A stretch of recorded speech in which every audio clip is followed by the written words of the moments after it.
Welcome back to my project. So far, I've taken a Triumph Sprint frame and put in a Ninja 250 motor, made custom rear sets, redone the rear linkage and added a longer Olin shock, made carbon Kevlar case covers. I've redone all of the wiring, added a steering damper, put on new 520 chain and sprockets, mounted all the wiring with brackets to hold everything under the tank area, made a custom battery box with a lithium-ion battery, used the Triumph gas tank as a shell, made a custom rear subframe and rear tail section out of fiberglass and carbon. So now it's time. We should get this thing started up. So here I am just adding some oil into the crankcase. I want to get ready and maybe ride this thing today. Let's see how this goes.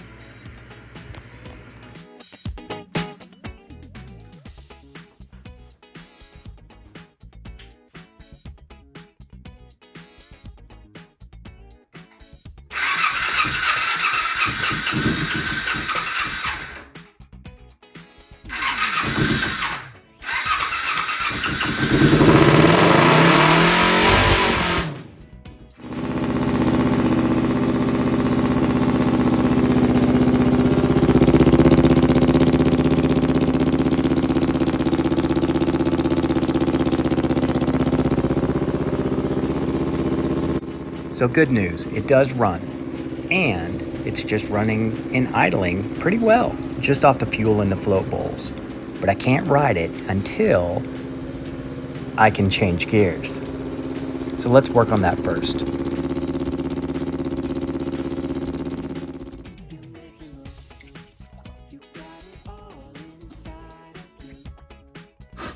So for the shifter, I could use a linkage, and I was going to, because this came with some really cool linkage parts from the BMW set. However, I was thinking about putting it down here and then coming up to that.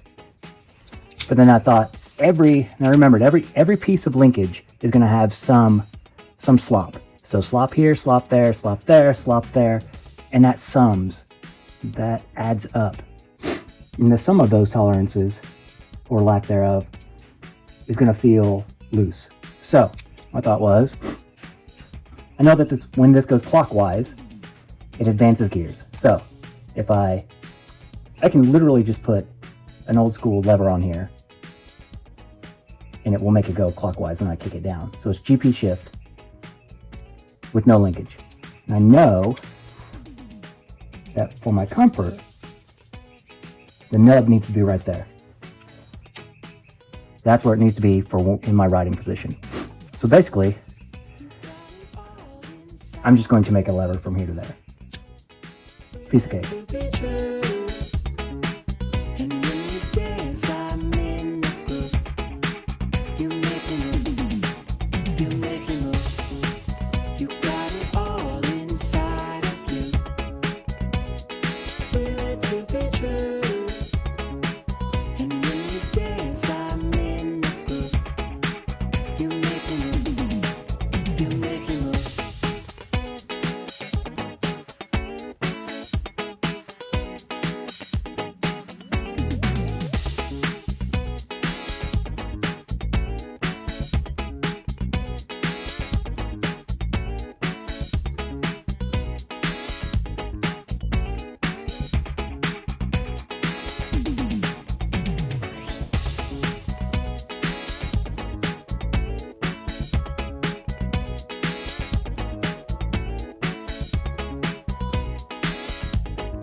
So now with this made, we take this toe nub off of here. was. And we'll just reuse this, because this is a good part. No reason to make it if I already bought it.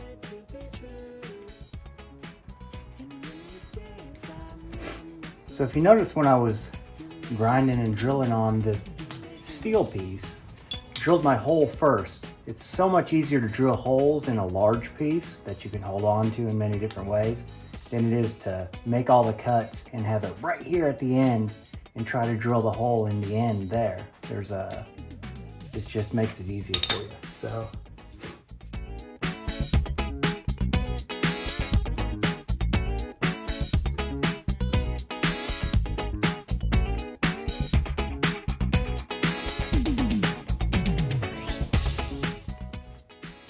We don't want any torsional forces making this bend and rub up against the frame or transfer any of the force that I'm putting with my foot onto this, transferring it torsionally and losing the up and down leverage.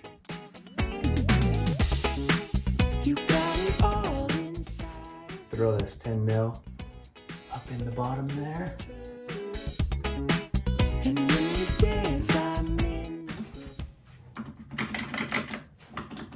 Another thing I'm going to do real quick is change this steering damper out for a longer stroke.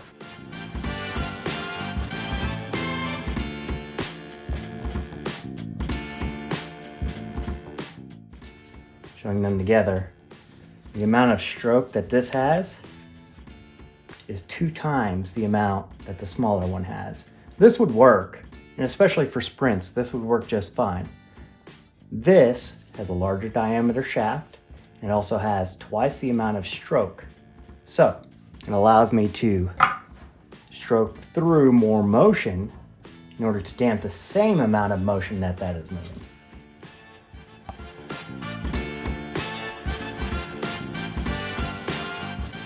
I think I'm going to space this out a little bit further. The larger diameter of the body necessitates me to space it further away from the frame so the body doesn't hit the frame. So I'm going to grab a larger spacer and then we'll put that on.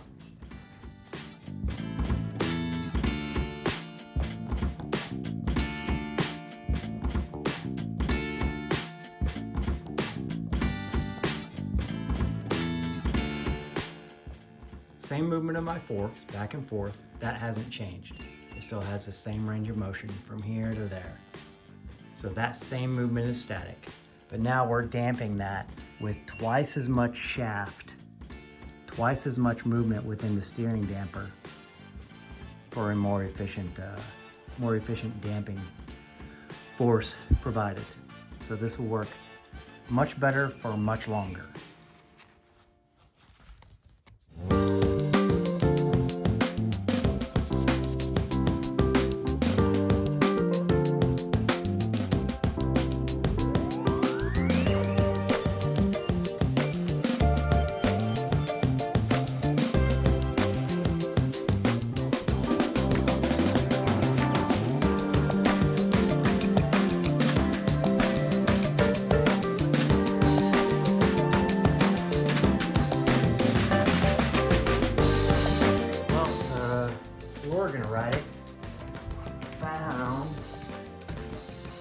Bit of fuel leaking. Just down in here. See if we can figure out where this is coming from.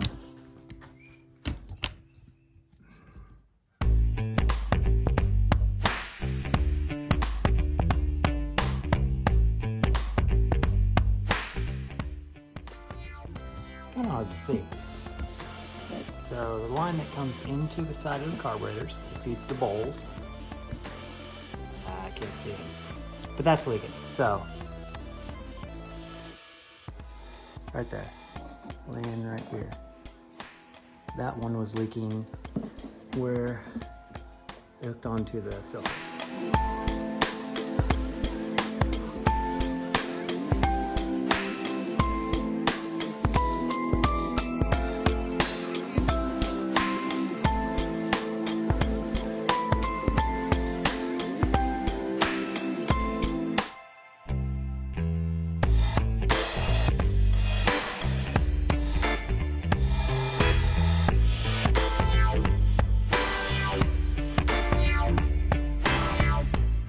All right, here we go. So we got that on. I'm gonna turn the fuel on.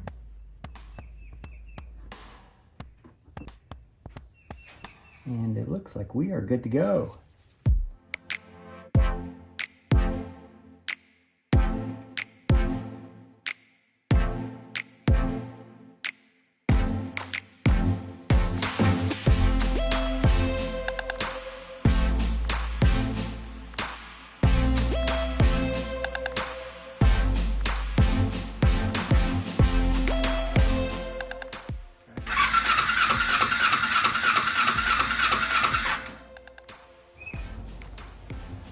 Spray a little happy juice in there.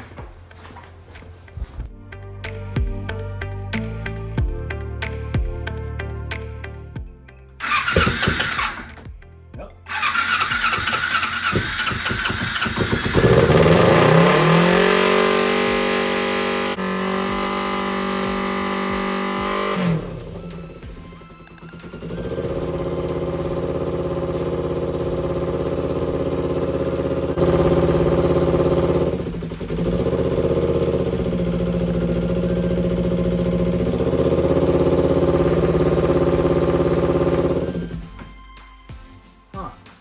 So what I'm seeing is the throttle has a little bit of play in the wire, in the cable.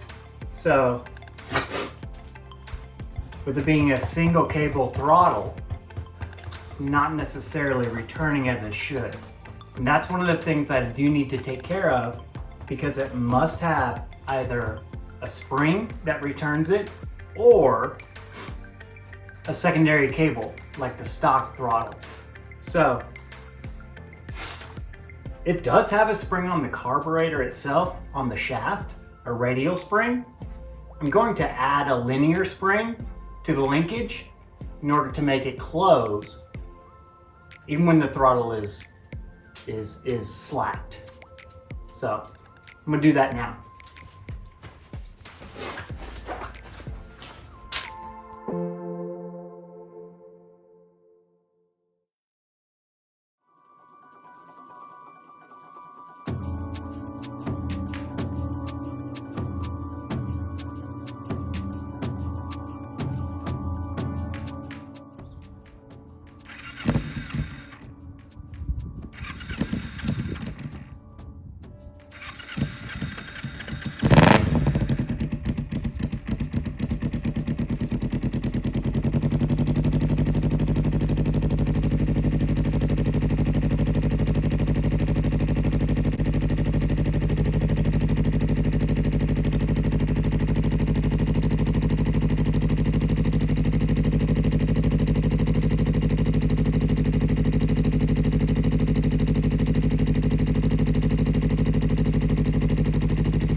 So here's what's going on.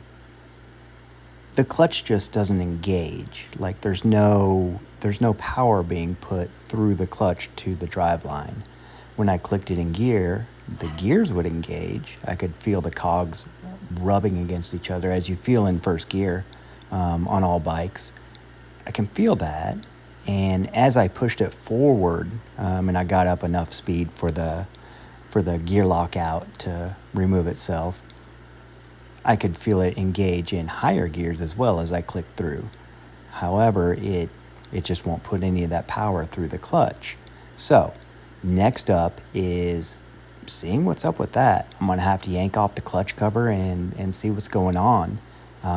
Maybe it's the spring's not engaging. Maybe it's just the shaft isn't secure. I don't know yet. So I guess next episode is going to be all about driveline and clutch plates and discs and springs and all that kind of stuff. So hope you tune in next time. As always, thanks for watching. Sorry we didn't get to ride it. I was really looking forward to it, but it did start. Things worked as they should have, except for the driveline. Just the next thing on the list.